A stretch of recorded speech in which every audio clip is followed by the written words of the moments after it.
Good morning, students. We have already learned that after reading the letter, he found that Jim Macpherson was the leader of the England army, and he described that England and German were engaged in a war. But on the Christmas morning, a wonderful thing happened. First, German wishes Happy Christmas to English soldiers, and same response was given by English also. हम लोगों ने पहले पढ़ा कि gym McPherson ने जो अपनी wife कोनी को लेटर दिया था, तो अब तक हमारे सामने 3 कैरेक्टर आए थे। एक तो नैरेटर यानी कि ऑथर हैं जो, और दूसरे हैं जिम मैकपर्सन, और फिर है थर्ड उनकी वाइफ। तो ये लेटर ख़त्म हो गया जो हम लोगों ने पढ़ा था, जो जिम मैकपर्सन ने अपनी वाइफ को लिखा था। So today we will read part third. तो अब हम पार्ट थर्ड पढ़ेंगे कि लेटर पढ़ने के बाद जो ऑथर थे वो क्या करते हैं। I folded the letter again and slipped it carefully back into its envelope. I kept awake all night. By morning I knew what I had to do. मैंने उस लेटर को फ़ोल्ड किया और उसे रख दिया, अच्छे से रख दिया इन्वेलप में। मैं सारी रात जगता रहा और ये सोचता रहा कि मुझे क्या करना है। सुबह मुझे पता था कि मुझे क्या करना है। I drove into Bridport. मैं ब्रिडपोर्ट गया जो कि इंग्लैंड में था। Just a few miles away, I asked a boy walking his dog where Copper Beaches was. मैंने देखा कॉपर बीचेस रोड है, वहाँ मैंने देखा कि एक लड़का था जो अपने डॉग को लेकर उसे घुमा रहा था।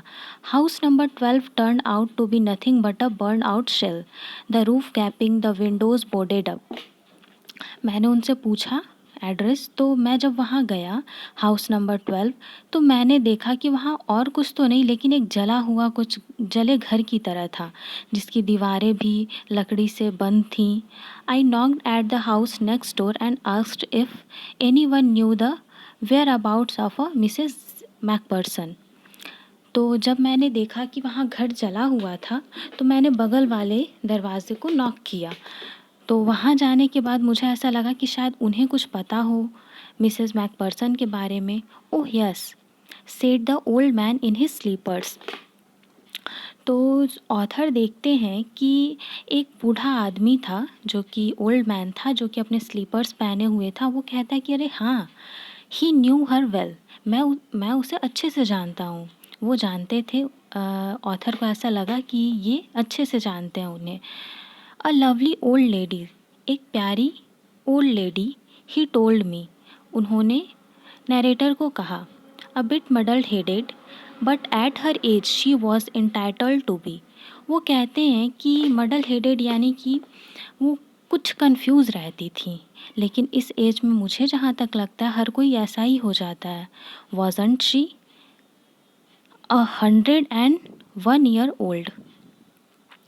वो जो थी वो 101 ईयर्स ओल्ड थी, यानी कि 101 साल की थी।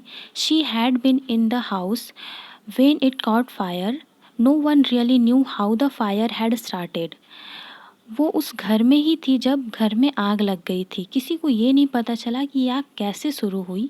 But it could well have been candles. लेकिन जहाँ तक लोग कहते हैं, लोगों का कहना है कि ये कैंडल्स के कारण हुई थी।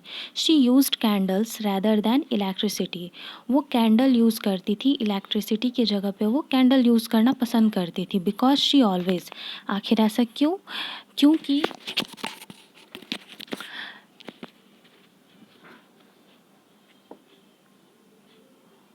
Because she always thought electricity was too expensive. उन्हें हमेशा ऐसा लगता था कि जो इलेक्ट्रिसिटी है वो काफ़ी महंगी है, एक्सपेंसिव है। The fireman had got her out just in time. जो फायरमैन आए थे उन्हें निकाले रूम से, उनके घर से निकाले। She was in a nursing home now. वो अभी नर्सिंग होम में है। ही टोल्ड मी, उन्होंने, यानी कि वो जो ओल्ड मैन थे उन्होंने ऑथर को ऐसा बताया कि वो अभी नर्सिंग होम में है। बर्लिंगटन हाउस, वो एड्रेस बताते हैं। Burlington house on the Dorchester road. Dorchester road में के पास एक बर्लिंगटन हाउस है, वहाँ पे। On the other side of town, जो कि शहर के दूसरे हिस्से दूसरे छोर पे है, वहाँ पे ही ये आपको मिलेगा। अब है नेक्स्ट कंप्रिहेंशन चेक। इसमें है first question, why did the author go to Bridport? Author जो है वो ब्रिडपोर्ट क्यों गए थे? सेकंड है, how old was Mrs McPherson now? Mrs McPherson जो थी वो कितने साल की थी? Where she was she? और वो कहाँ थी? I find I found Burlington House nursing home easily enough. मैंने बर्लिंगटन हाउस जल्दी ही ढूंढ लिया, काफ़ी आसानी से मुझे मिल गया। There were papers chains up in the hallway and a lighted Christmas tree stood in the corner with a lopsided angel on top. मुझे आसानी से वो बर्लिंगटन हाउस मिल गया। मैं जब वहाँ गया तो पूरा हॉल जो था वो सजा हुआ था पेपर चेन से, यानी कि जो झालर लगे हुए थे, और वहीं साइड में एक क्रिसमस ट्री था जिसके ऊपर में सबसे टॉप में एक चमकीला सा स्टार जैसा कुछ लगा हुआ था। I said I was a friend come to visit Mrs McPherson to bring her a Christmas present. मैंने कहा कि मैं मिसेस मैकपर्सन का फ्रेंड हूँ जो उनके लिए क्रिसमस प्रेजेंट लेकर आया हूँ। I could see through into the dining room where everyone was wearing a paper hat and singing. मैंने जब अंदर डाइनिंग रूम में देखा तो वहाँ पे हर कोई पेपर हैट पहना हुआ था और गाना गा रहे थे। The matron had a hat on too. Matron जो थी वो नर्सिंग होम की जो हेड थी उनके पास भी उन्होंने भी एक हैट पहनी हुई थी। And seemed happy enough to see me. और वो काफ़ी खुश लग रही थी मुझे देखकर। She even offered me a mince pie. उन्होंने मुझे कुछ खाने को ऑफ़र किया। She walked me along the corridor. वो मुझे कॉरिडोर में ले गई। Mrs McPherson is not in with others, she told me. उन्होंने कहा, यानी कि जो मैट्रॉन थी वो कहती हैं कि मिसेस मैकपर्सन तुम्हें यहाँ नहीं मिलेंगी, यहाँ पे और लोगों के साथ मिसेस मैकपर्सन नहीं है। She is rather confused today, so we thought it best if she had a good rest. वो आज काफ़ी कंफ्यूज लग रही थी, कुछ सोच रही थी, इसीलिए हम लोगों ने सोचा कि उन्हें रेस्ट दिया जाए। She has no family you know. तुम्हें तो पता ही होगा कि उनका कोई फैमिली नहीं है, कोई फैमिली मेम्बर्स नहीं है, कुछ नहीं है। नो वन विजिट्स, और ना ही कोई उनसे मिलने आता है। जब से मैं हूँ मैंने देखा है कि यहाँ कोई उनसे मिलने भी नहीं आता है, ना ही कोई उनका फैमिली मेम्बर है। So I am sure she will be only too pleased to see you. तो मैं तो श्योर हूँ इस बात के लिए कि वो तुम्हें देखेंगी तो वो काफ़ी खुश हो जाएंगी। She took me into a conservatory with wicker chair and potted plants all around and left me. वो कंजर्वेटरी यानी कि एक खुला स्थान जहाँ पे जो मैट्रॉन थी वो ऑथर को ले जाती हैं। वहाँ जाने के बाद वो देखते हैं कि हर साइड प्लांट्स लगे हुए थे। वहाँ जाने के बाद वो ऑथर देखते हैं, वहाँ के सीन के बारे में डिस्क्राइब करते हैं। The old lady was sitting in a wheel chair, her hands folded in her lap. वहाँ जा कर के वो देखते हैं कि एक ओल्ड लेडी है जो व्हील चेयर पर बैठी हुई थी। उनके हाथ जो थे वो बंधे हुए थे, गोद में रखी थी। She had silver white hair pinned into a wispy bun. वो देखते हैं कि सिल्वर हेयर यानी कि वाइट सफ़ेद बाल थे उनके, जो कि बन जूड़ा बना हुआ था उनका। She was gazing out at the garden. वो बहुत ध्यान से गार्डन को देख रही थी। हेलो आई सेड, मैंने कहा hello. She turn and looked up at me vacantly. वो मुझे देखती हैं एकदम नॉर्मली, उन्हें ज़्यादा कुछ खुशी नहीं होती, वो नॉर्मली मेरे साइड देखती हैं। हैप्पी क्रिसमस कोनी, आई वेंट ऑन।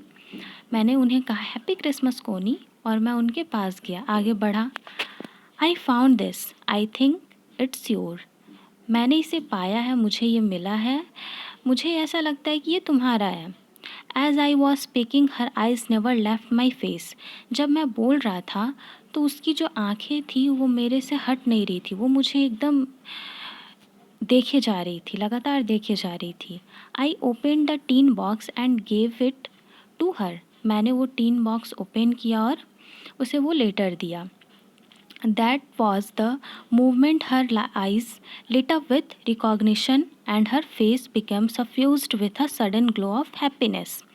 वही एक मूवमेंट था जब उनकी नज़रें मुझसे हटी और वो पेपर को ध्यान से देखने लगी, और उनके चेहरे पे एक अजीब सा ग्लो आया, और वो ग्लो थी हैप्पीनेस की। वो बहुत खुश हो गई। I explain about the desk. मैंने एक्सप्लेन किया उस डेस्क के बारे में, about how I had found it, कि मुझे ये लेटर कैसे मिला। स्टार्टिंग से जो ऑथर थे उन्होंने हर बात बताई कि मैं वहाँ गया था, डेस्क मिला था, उसके अंदर मुझे ड्रॉअर में एक सीक्रेट ड्रॉअर मिला था जिसमें कि मुझे ये लेटर मिला था, ये टिन बॉक्स मिला, उसके अंदर वो लेटर था। But I don't think she was listening, लेकिन मुझे ऐसा लग नहीं रहा था कि वो मुझे सुन रही थी, उनका ध्यान कहीं और ही था। For a while she said nothing, कुछ देर तो उन्होंने कुछ कहा ही नहीं, but stroke the letter tenderly with her finger tips, वो लेटर को दबा रही थी अपने फिंगर टिप्स यानी कि फिंगर से उस लेटर को पकड़ी हुई थी। Suddenly she rest out and took my hand, suddenly वो मेरे पास आई और मेरा हाथ पकड़ी। Her eyes filled with her eyes were filled with tears, उनकी जो आंखें थी आंसुओं से भरी हुई थी। You told me you had come home by Christmas dearest, she said, और वो कहती हैं कि तुमने मुझे कहा था कि तुम क्रिसमस को आ जाओगे प्यारे, एंड हियर यू आर, और तुम आ भी गए। The best Christmas present in the world, मेरा सबसे सबसे अच्छा प्रेजेंट इस दुनिया में, जिन्हें किसी को भी ऐसा प्रेजेंट नहीं मिला होगा, ये सबसे बेस्ट क्रिसमस प्रेजेंट है। Come closer Jim dear, sit down. अब यहाँ क्या होता है कि वो जो ओल्ड लेडी थी, उन्हें ऐसा लगता है कि ये जो जिम है यानी कि ऑथर जो हैं वही उनके जिम हैं, और वो उनके साथ उसी तरह से बिहेव करने लगती हैं। वो कहती हैं कि बैठ जाओ। अब ऑथर को भी ऐसा लग रहा था कि मैं इन्हें ऐसा कोई हरकत ना करूं जिससे इन्हें बुरा लगे। I sat down beside her, मैं भी उनके बगल में बैठ गया। एंड शी किस्ड माई चिक, और उन्होंने मेरे गालों को चूमा। I read your letter so often Jim, every day, मैं तुम्हारे लेटर को हमेशा पढ़ती थी Jim. I wanted to hear your voice in my head, मैं मेरे दिमाग में हमेशा तुम्हारे वॉइस गूंजते रहते थे, मुझे हमेशा तुम्हारा वॉइस याद था, आवाज़ याद थी।